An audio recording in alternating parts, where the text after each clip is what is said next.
Hello, welcome to our class, and this is Eduf 411 being brought to you by Dr. Wanjala Justice.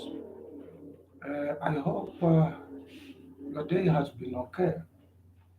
So, this is University of Eldoret Department of Education Foundation, Edu 411, and I want to give you the course outline. Um, this course, Edu 411, explores the definition and purpose of comparative education, the definition and purpose of comparative education. Secondly, we are going to look at the scope in study, theory, and practice of comparative education. So we are going to look at the scope in the study, the theory, and the practice in education. Thirdly, we shall be looking at the stages in historical development of comparative education. Stages in historical development of comparative education. Something else that we are going to be concerned with will be methods in comparative education as a discipline of knowledge. Methods, methods in comparative education as a discipline of knowledge. We shall be looking at methods, methods in comparative education as a discipline of knowledge. Something else or another area that we are going to look at will be comparative study of major contrasting education systems. Comparative study of major contrasting education systems. And here we shall look at USA, we shall look at Finland, we shall look at United Kingdom, we shall look at Germany, we shall look at China, Japan, CBC education in Kenya, education in Uganda. Shall also look at Cameroon, education in Cameroon. We shall look at the education system of South Africa. We shall look at the education system, hello, in Northern Africa. We shall look at the education system of Egypt, among other uh, education systems. So we shall also look at contemporary issues, and this will be brain drain and brain gain. Brain drain and brain gain. We should. We are also going to look at the internationalization, internationalization of education, internationalization of education. We're also going to look at ICT and education, ICT and education. We shall look at HIV/AIDS and education, HIV/AIDS and education. Those are just some of the things that we are going to look at. What are the expected outcomes? So at the end of this semester, we expect a student teacher who is you to be able to explain the importance of studying comparative education,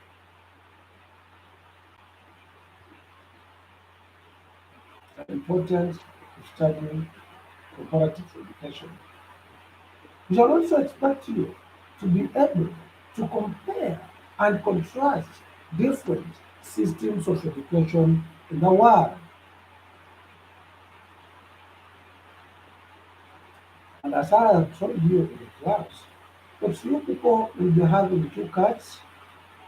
The first one, I told you that we refer to it as a term paper, and this one will be carrying 20 marks. Some of you have already submitted the term papers, and for the rest, those who have yet to submit, I'm telling you, give you other questions. Now, having said that, allow me to give you a summary of what we learned last time. We looked at the definition of comparative education, and if I may ask once more, what is comparative education? Comparative education or comparative educationists are yet to agree on a definite definition of comparative education. But one point of convergence has been that comparative education deals with comparisons in education. But all comparative educationists have agreed on one thing. And this is the thing that comparative education deals with comparisons in education. All comparativists agree that comparative educations deal with comparisons in education. Comparative education is a system. Comparative education is a systematic examination of education systems of various nations to find out their similarities and differences. Remember that before we ended our last or our previous lecture, I gave you a question to define what comparative education is. Most of you are still or are yet to come back to me with their definitions. I've been waiting and I'm still waiting. But this is the definition that I'm giving you. This is my definition that comparative education is a systematic examination. I repeat, comparative education is a systematic examination of education systems of various nations to find out their similarities and differences. Let me come up again. What is comparative education? And this is the definition that I'm giving you as a class, that comparative education is a systematic examination of education systems of various nations to find out their similarities and differences. So, having said that, allow me to give you the reasons for studying comparative education. Remember, I gave you this as a question. I gave you this as your homework. None of you has come back to me with their responses. I'm still waiting. But as I wait, let me give you a summary of what I have. That you, as a scholar, you, as a student teacher, will study or do study comparative education for various reasons. And those are the reasons that we are going to highlight. Reasons for studying comparative education. If you want to say reasons for studying comparative education, what are you going to say? You will say the purposes of comparative education to a student teacher, or the purposes of studying comparative education. So these are the purposes. This is what I gave you last time, and this is the summary. One, there are those people who study comparative education for academic purposes. There are those ones who study comparative education for planning. There are those ones who study comparative education for feasibility, feasibility. Fourthly, there are those ones who study comparative education for humanitarian viewpoint, for humanitarian viewpoint. Those ones who study comparative education for humanitarian viewpoints. There are those ones also who will want to study comparative education for seeing, because they want to see education in the world perspective. You don't want to see education locally, but you want to see education in the perspective of the world. The sixth reason or purpose for studying comparative education is to promote, like comparative education promotes innovation in education. Comparative education promotes innovation in education. That comparative education promotes innovation in education. Now, number seven, there are those of you who want to study comparative education for economics of education, to study comparative education for economics of education.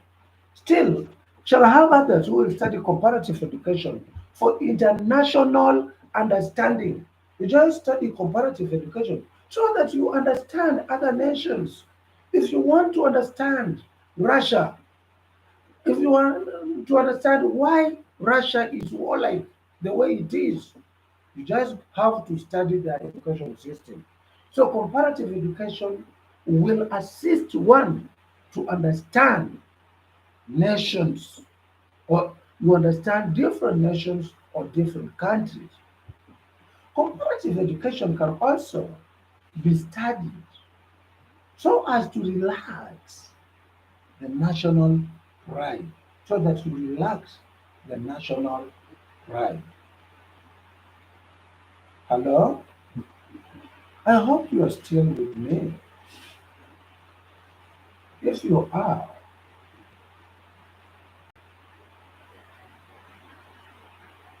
I want you to reflect on this.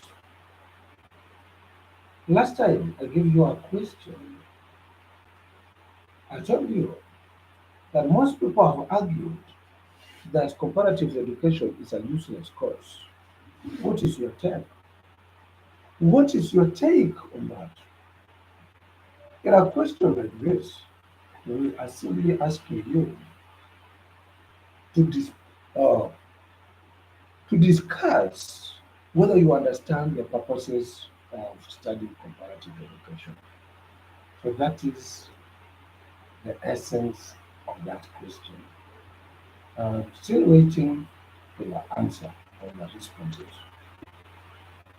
Now, we said that one of the purposes of studying comparative education is for intellectual reasons or for academic purposes. That is just one and the same.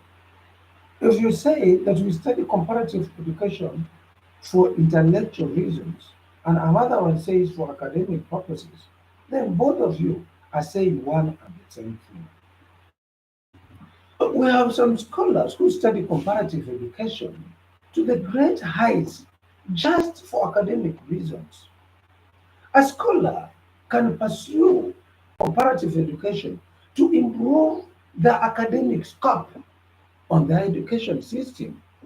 This helps a scholar to comprehend the strengths and the weaknesses in their education system with a view of improving. You can just study the Kenyan education system. Remember the first assignment that I gave you? I asked you to discuss the CBC education in Kenya, giving specific reference to Presidential Working Party Commission. I'm happy to report that 20 of you submitted uh, your takeaway assignment. I've already marked and recorded your marks. But those ones who did not submit, don't submit because I am not marked. Wait for another question.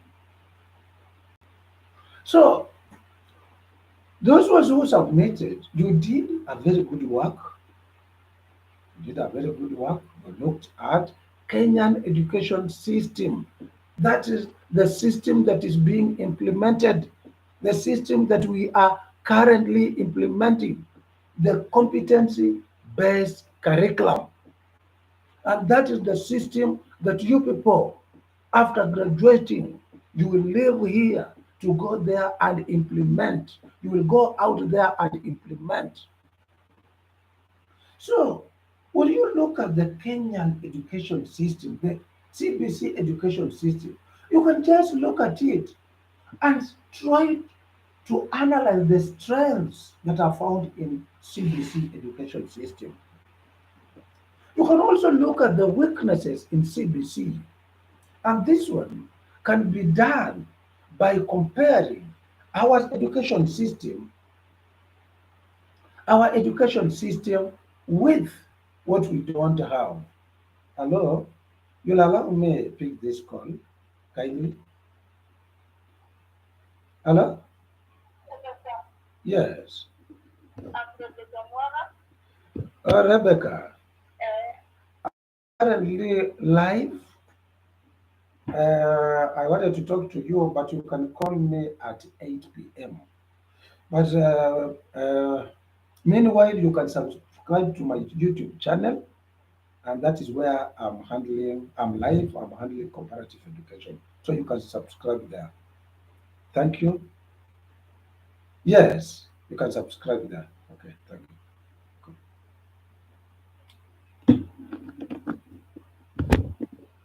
Hello, my students. I'm very sorry for that. That is one of you who was calling, and it was very necessary that I pick the call and I direct her to subscribe and also to join this class, which is live now. So this is what I was saying that after studying our CBC system of education, you can now go and analyze the strengths and the weaknesses in that system of education. You can do it. You analyze. So that one will say that you are studying comparative education just for scholarly purposes, just for academic reasons, just for intellectual reasons. Having said that, allow me to move and talk about the second component or the second reason as to why comparativists or scholars or learners study comparative. Contemporary communities have cherished the value of planning. When you woke up today, you must have had a plan. You plan that at such and such a time I'll have a class, I'll attend a class. You're not just attending this class by mistake, but you had a plan to attend it. Before you purchase something, you'll have to plan for it. So, in contemporary society or in contemporary communities, people cherish the value of planning. So, several challenges linked with overpopulation, overproduction, diseases, economic non-viability, industrialization, and the social ills can be solved through planning. Planning demands accurate articulation of goals and the establishment of the means to realize those aims. Since an educational policy affects a lot of population, logical determinations should be made for policy to realize the necessity or the necessary outcomes. This demands for proper planning, which comparative education should lend a helping hand. So, for you to plan, for you to do anything, for you to know, or for the government to know the number of teachers that will be required 3 years from now, the government has to plan. For the government to know the resources, the number of schools, the classrooms that will be required in 10 years to come. The government will have to plan. And this comparative education is a very good source of learning information. Now, last time, last time I talked about feasibility as being one of the reasons as to why you learn comparative education. Education functions in a feasible age considered as util- utilitarian good. Utilitarian good. They are saying that education functions in a age, feasible age, that education functions in a feasible age, considered as a utilitarian good. The word utilitarian comes from another word, utility. So find out what utility is. What is utility? So the patterns of education that have no household utility are being revised. For example, in UK, the state assisted basic education institutions whose goal was to educate people on literacy for better performance in industrial community. I'm saying that in UK, the state assisted basic education institution whose goal was to educate people on literacy for better performance in industrial community. These systems have lived with adjustment, that the systems have lived with adjustments. In USSR and China, experience was accentuated in the curriculum. In USA, comprehensive institutions on the basis of feasibility have substituted grammar institutions. The institution, the institutions rely, or those institutions that are referred to as grammar institutions, have been modified in USA as a result of comparative education.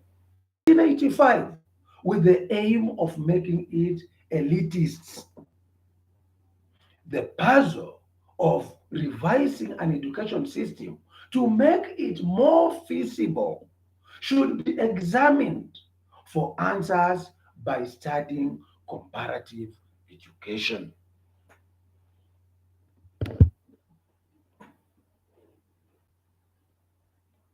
Now, that is that. Another reason as to why student teachers study comparative education, we say that the student teachers study comparative education for humanitarian viewpoint. You, as a comparative educational learner or student, you may just decide to learn, or some of you may be learning comparative education for humanitarian viewpoint. What are we saying? That the current world is characterized by increasing problems that are affecting the human population in various ways. Most of the former stable regions of the world have been affected by wars. And this is where I was explaining to you people that Gabon has just experienced a coup d'etat. Mali has experienced a coup d'etat. Those are wars.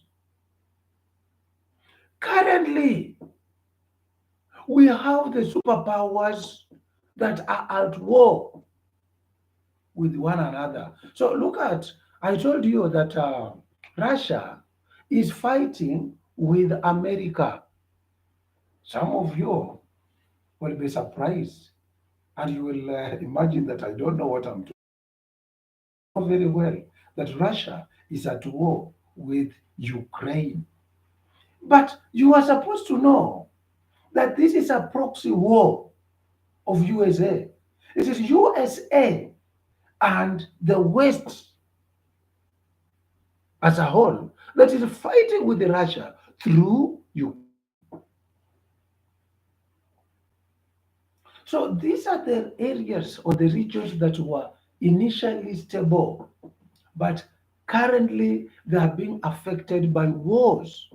So the problems experienced in these countries do affect their neighbors and other countries of the world in various ways.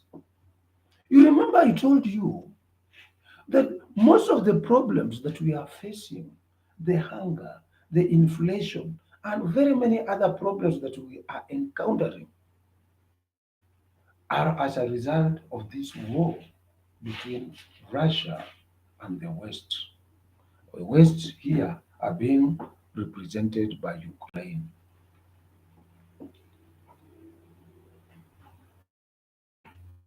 For instance, the Gulf War of 1991 affected the world oil prices just as had happened in 1971 during the crisis in the Middle East.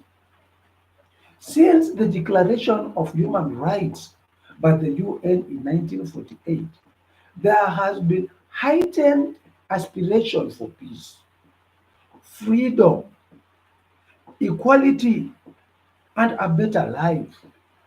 As part of the human rights, access to education has been increased. Many countries, including Kenya, provides universal primary education.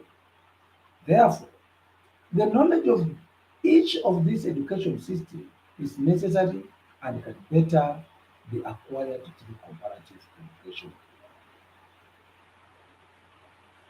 Another reason for studying comparative education is seeing education in world perspective. Seeing education in world perspective. Most countries of the world have identical problems in their educational systems.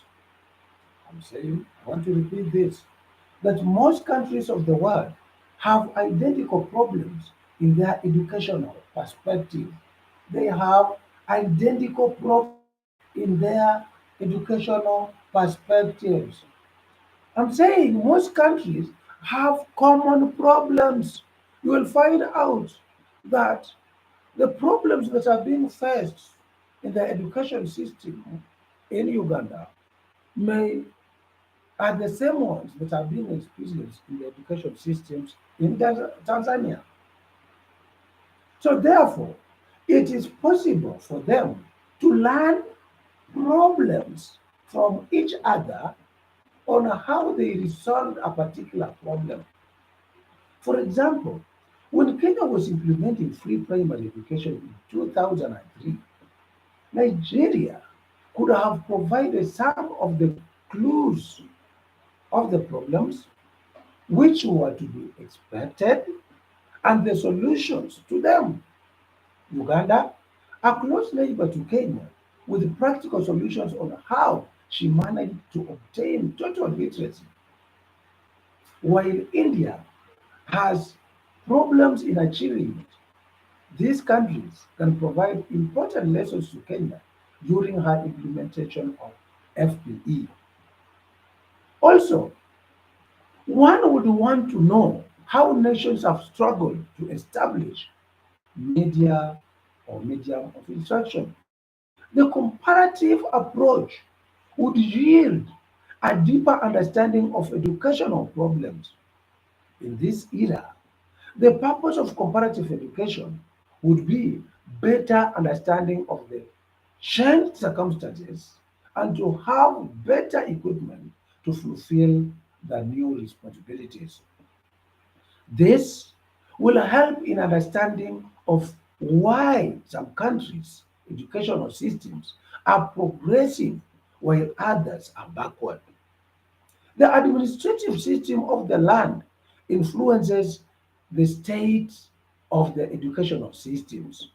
For instance, the administrative machineries of Switzerland, Canada, USA, and Japan are combined with the local autonomy and decentralized control. Consequently, in the educational system of these countries, we find a reflection of the political, philosophical, and other solutions. Thus, the political philosophy and administrative system of various countries determine the administration and control of education system. Now, having said that, allow me to talk about another reason as to why comparative education is studied by uh, learners or student teachers. There are many innovations, and comparative education or the study of comparative education promotes innovation in education. So there are many innovations which are being introduced in education today. The development of technology has facilitated new methods of organizing learning. For instance, the use of radio, television, and ICT to deliver knowledge, use of other aspects of media, Open University, African Virtual University, and computer assisted learning have been introduced in education. All these have facilitated education in a comparative context. The USA system has facilitated the spread of innovation in education in the world. Another reason as to why student teachers study comparative education is economics of education. This is the seventh one. Economics of education. Economics of education. In the recent years, research has generated the realization that the spread of education is positively correlated with increasing productivity. For instance, the former USSR improved her economy by eradicating illiteracy. Also, all the developed countries have progressed by investing more in education. On the other hand, most of the developing countries have generated the problem of education unemployment or brain drain by improving their education system. Friends, allow me talk about the eighth reason as to why you as a student teacher should be concerned with the study of comparative education. Some of you or other scholars, other people outside there concern themselves with the study of comparative education because education will provide international understanding. So another purpose for studying comparative education is for international understanding. International understanding. This is a central purpose for studying comparative education. The two world wars made man to seek even more seriously the various ways of promoting international understanding. UNESCO has recognized that UNESCO has recognized that wars begin from the minds of men. Therefore, in order to stop another war from occurring, international understanding is essential so that international pride can be curtailed in the people's minds. This was the spirit of the League of Nations in 1921, International Bureau of Education in 1925, and the Commission for Intellectual Cooperation in 1926. To deal with the labor problems and education, International Labour Organization (ILO) and UNESCO were established. The Declaration of Human Rights in 1948 by the United Nations Organization (UNO) as a way of enhancing peace has contributed to international understanding. Unilateral and multilateral cooperation programs have been developed to promote international understanding. Education is seen as the possible way of enhancing international understanding. To other nations of the world, their philosophies of life, education, culture, sociology, and to understand their forces, be they geographical, cultural, local, and religious influences their lives, to know more about their customs, traditions, and cultures. It is absolutely essential. It is absolutely essential. Excuse me. There is somebody who is disturbing me with their call.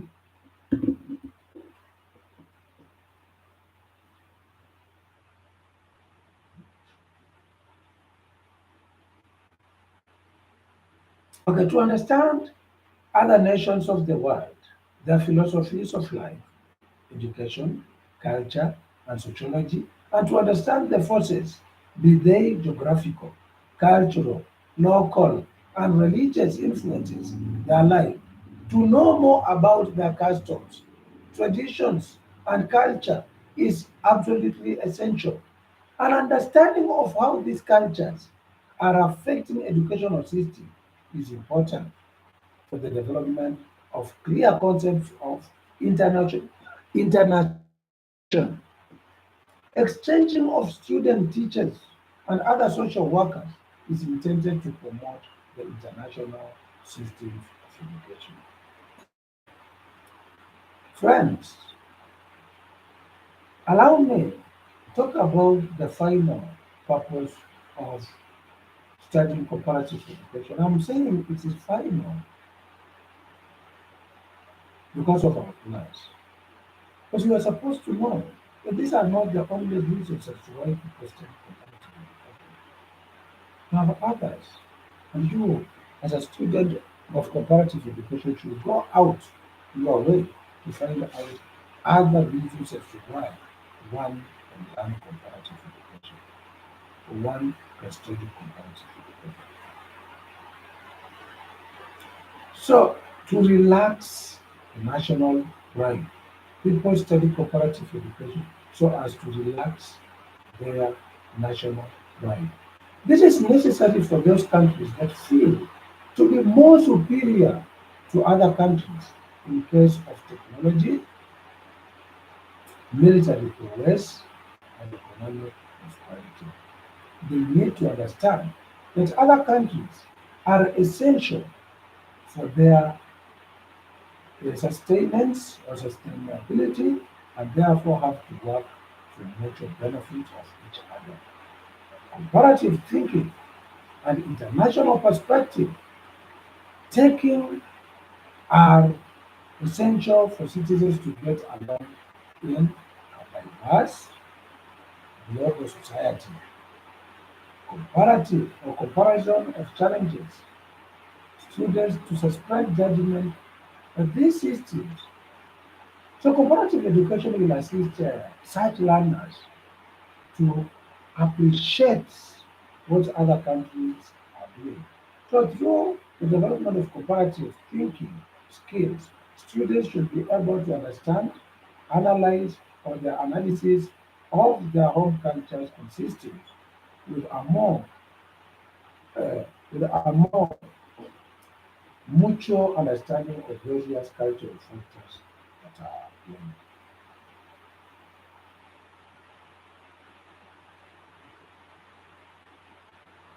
Uh, Friends,